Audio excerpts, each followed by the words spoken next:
Auto driver అది కదన్న మీరు, ఎట్లా ఉంది మీకు ఇప్పుడు?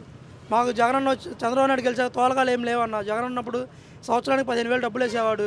ఇప్పుడు ఫ్రీ బస్సులు పెట్టాక తోలకాలు లేవు. రోజుకి 300 400 తోలుకుంటే బాగా ఇబ్బంది అయిపోయింది. జగన్ 10,000 ఇచ్చింది, చంద్రబాబు అయితే 15 ఇచ్చాడు కదా. 15,000 మాకు పడలేదు అన్న. ఆటో కాగితాలు లేవని పడలేదు. జగన్ 10,000 ఇచ్చినా కాగితాలు లేకపోయినా ఉన్న ఫోర్స్లో డబ్బులు పడ్డాయి. సరే, నీ కాగితాలు లేవు కాబట్టి పర్లేదు, మిగతా వాళ్ళు పడిగా 15,000 ఇచ్చారు కదా చంద్రబాబు గారు.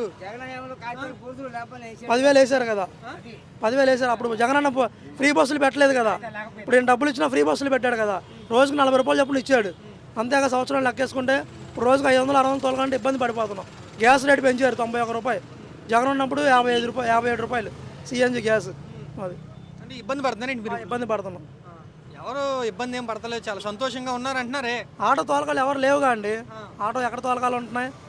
అది వాళ్ళకి వచ్చిన ఇబ్బంది ఏం కూడా లేదు, ఎక్కే వాళ్ళు ఎక్కుతున్నారు, వాళ్ళు వాళ్ళు సంపాదించుకుంటున్నారు అంటున్నారు కదా. కొంత లేడీస్ కూడా లేడీస్ ఒక బస్సుకు ఉంటే జెంట్స్ వెళ్ళిపోతున్నారు, ఒక లేడీస్ ఉంటే జెంట్స్ బస్సుకి వెళ్ళిపోతున్నారు. ఎవరు ఎక్కట్లేదు.